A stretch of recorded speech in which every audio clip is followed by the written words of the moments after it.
There once was a girl named Mia. Mia grew up in a beautiful farmhouse with a chicken coop in the countryside. The trees were a refreshing shade of green, and her father had grown golden fields of wheat that time of the year. The place was lovely to strangers. As fall began, so would school.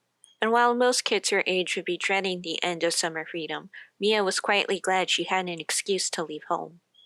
Home was not a safe place. Mia's father would tell her to do difficult tasks, and if she failed, he would punish her by assaulting her senses, yelling into her sensitive ears. This was all in the name of love, he claimed. The real world would never be this kind. Her mother was not much better. During those rare few days when she would stop traveling, she would compare Mia to her father. They were supposed to be compliments, Mia was told, but they felt like backhanded compliments about her accomplishments. At school, things were different. Mia had an excuse to escape from her father, albeit temporarily. School was not perfect.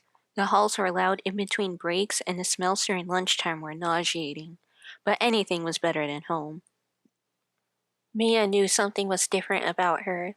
She heard things louder than everyone did, would get lost into the details of a textured object, and she would do unusual movements that everyone thought looked strange. Most people considered her weird and avoided her, but Mia had a friend who always treated her fondly. She felt like that one was enough. His name was Eric. Eric and Mia shared each other in their hearts. Whenever they could, they would sneak out late at night by the coop, allowing the chickens to cover their noise. They would share with each other their time and stories, even going as far to press lips. There was peace when Mia's father was asleep. On a cold fall night, the wind was a little chillier than usual, and the crickets chirped. Eric and Mia would meet up again at the coop. This routine they had grown so familiar with would not last, as Mia's dad had a sudden bout of insomnia. Mia's dad would find his kids' room to be empty. Out of a sleep-deprived fury, he grabbed his shotgun and went searching enraged around the land. Mia heard her dad stomp angrily and utter to Eric that they needed to hide. They ran into the woods, splitting up to avoid him. Mia's dad chased them into the woods. Leaves crackling under their frantic footsteps gave away their location. Mia knew her dad's anger better than anyone and begged to make it out alive. Despite running long enough to make their lungs burst, it was not enough. They didn't know that the woods weren't large enough. All they knew was that they only wanted each other. Eric and Mia stumbled upon a clearing, running towards each other thinking they were safe. By the time Mia heard her father's gun click, it was too late. Eric fell. All she could do was caress his lifeless body. The next few years were a blur for Mia. All she remembered was her father telling the police a story of trespassing and self-defense that only gave him the grandiose punishment of a slap on the wrist. The days blurred into months, and the months into years. Mia was initially furious, but with no outlet, that anger fissured out to apathy. Why should she care when the one good thing in her life was killed in front of her?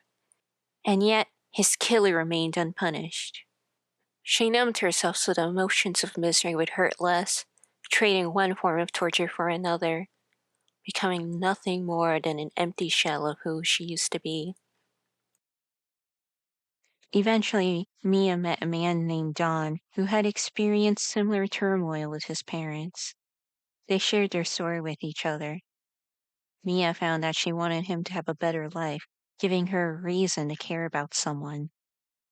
The two grew close, but not too close. Mia's heart wouldn't allow it again. She could tell Dawn had the same feelings for her, but did not push further. They never needed to justify themselves to each other. Despite her newfound friend, Mia still felt an empty feeling in her mind. Mia's father was too vigilant and had too many connections for her to leave safely. Under his roof, where the ghosts of the killed resided, she would never be alive. Mia did not know it at the time, but she would have done anything to have something change, to finally have a second chance in living her life how she wanted. Somehow, as if a higher power heard her plea, the world fell into chaos. No one would notice a missing person amidst the turmoil, giving Mia ample excuse to escape. The curse that Mia had alone when she was younger suddenly went worldwide. No longer will she be alone.